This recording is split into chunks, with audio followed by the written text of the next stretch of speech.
नमस्कार, study with Kailash Bhogade YouTube channel में फिर से आपका स्वागत। आज है उत्तराखंड परीक्षा वाणी से जो बनाए गए नोट हैं उसका है शासन प्रशासन। राज्य की शासन व्यवस्था का उल्लेख अध्याय या भाग 6 तथा अनुच्छेद 152 से 237 तक संचालित है। संविधान के अनुसार राज्य में संसदात्मक प्रणाली लागू है। किस प्रकार की शासन व्यवस्था भारत में भी है और राज्य में भी है? तो संसदात्मक शासन प्रणाली, जिसके 3 अंग हैं। संसदीय प्रणाली के कितने अंग हैं? तो 3। कार्यपालिका, संविधान के किस अनुच्छेद में राज्य के लिए राज्याध्यक्ष की व्यवस्था है जिसे राज्यपाल या गवर्नर के नाम से जाना गया है? तो ये है 153 में।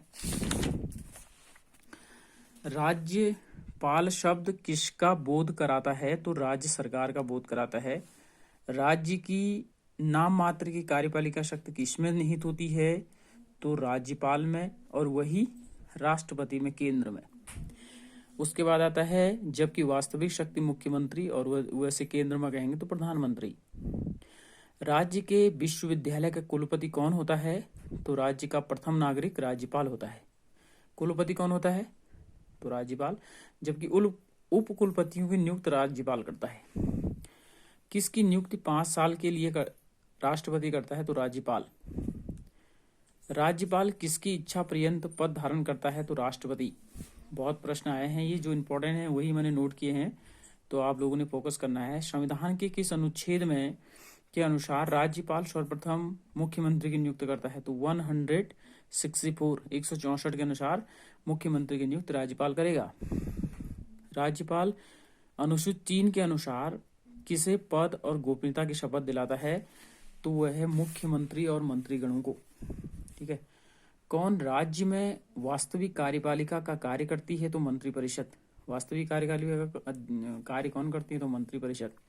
कौन विधानसभा की पथ प्रदर्शक तथा शासन की धुरी है? तो मंत्रिपरिषद।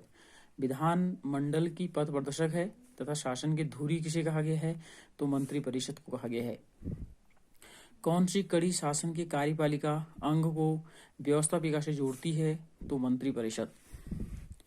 राज्य कार्यपालिका का वास्तविक प्रधान तथा राज्य शासन का कप्तान कौन होता है? तो मुख्यमंत्री। प्रधानमंत्री का लघु रूप किसे कहा गया है? तो मुख्यमंत्री को कहा गया है। किसके नेतृत्व में एक विशुद्ध प्रशासनिक इकाई तथा सदन गठन किया गया है? मतलब किसके नेतृत्व में एक विशुद्ध प्रशासनिक इकाई का गठन किया गया है? तो वह है मुख्य सचिव। देखो, सचिवालय के प्रशासनिक अध्यक्ष को मुख्य सचिव और प्रत्येक विभागों के सचिव को शासन सचिव कहा जाता है। कौन राज्य प्रशासन के पर्यवेक्षण, निर्देशन और नियंत्रण का कार्य करता है? तो सचिवालय। राज्य प्रशासन में किसका पद सर्वाधिक महत्वपूर्ण है, इसलिए उसे राज्य प्रशासन की धुरी कहा जाता है? मुख्य सचिव। राज्य प्रशासन में मंत्रिपरिषद, राजनीतिक प्रमुख, सचिवालय, प्रशासनिक प्रमुख, तीसरा अव्यय कौन सा होता है? कार्यकारी विभाग या निदेशालय। ठीक है। मंत्रिपरिषद और सचिवालय का काम नीति निर्माण से है, जबकि कार्यकारी विभाग, निदेशालय शिलान्यास के लिए प्राथमिक रूप से जिम्मेदार है। राज्य में कितने मंडल हैं? तो 2 मंडल हैं, जिसमें गढ़वाल मंडल जिसमें 7 जिले हैं, कुमाऊं में 6 जिले हैं।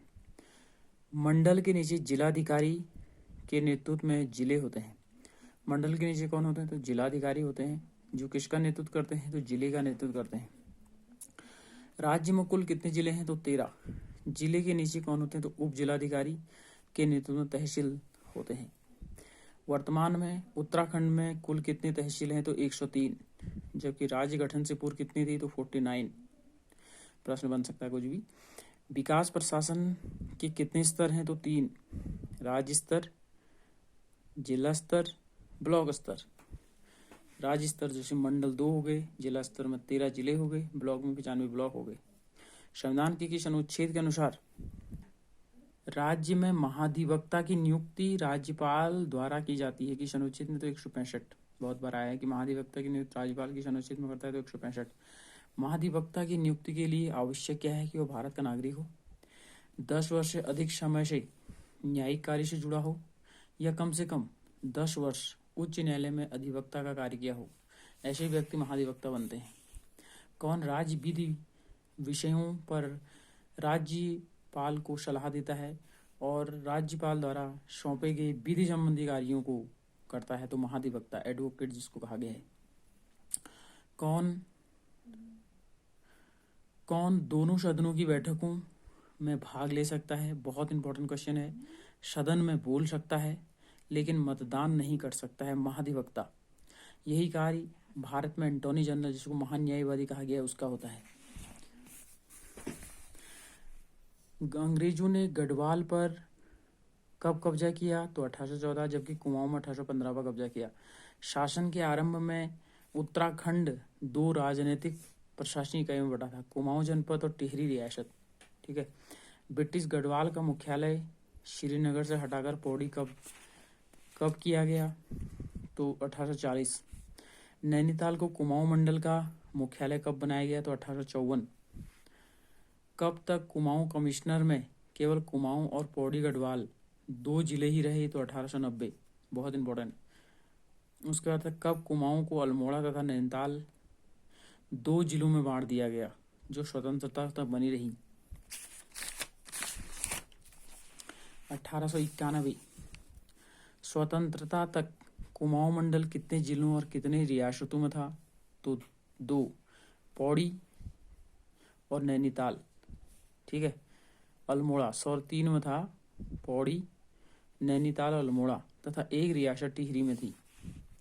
स्वतंत्रता के बाद टिहरी रियासत को कुमाऊं मंडल के चौथे जिले के रूप में सम्मिलित कर दिया गया 1 अगस्त 1949। या टिहरी का भारत में विलय कब कर दिया गया? तो 1 अगस्त 1949। टिहरी रियासत का भारत में विलय कब किया गया? तो 1 अगस्त 1949, जो बताया अभी। टिहरी जनपद से उत्तरकाशी, पौड़ी से चमोली, अल्मोड़ा से पिथौरागढ़ कब पृथक किए गए? तो 1960। टिहरी जनपद से उत्तरकाशी किया गया, पौड़ी से चमोली, अल्मोड़ा से पिथौरागढ़ 1960 में।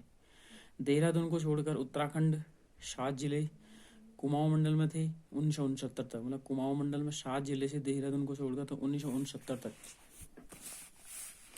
गढ़वाल मंडल को गठित कर पौड़ी को मुख्यालय कब बनाया गया? 1969। देहरादून को मेरठ मंडल से हटाकर गढ़वाल में कब सम्मिलित किया गया? 1975। बहुत बार आया है। सहारनपुर मंडल को हटाकर हरिद्वार को गढ़वाल में सम्मिलित किया गया 1988।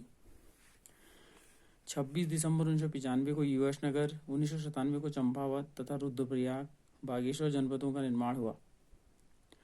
राज्य में राजस्व पुलिस व्यवस्था कब लागू हुई? तो 1874। अंग्रेज शासन के समय कुमाऊं में 19 परगने तथा 125 पटवारी क्षेत्र है। तो हम कल फिर उत्तराखंड का तीसरा वीडियो लेकर आएंगे, जो विधानमंडल से संबंधित होगा। तो तब तक के लिए इजाजत दीजिए। नमस्कार।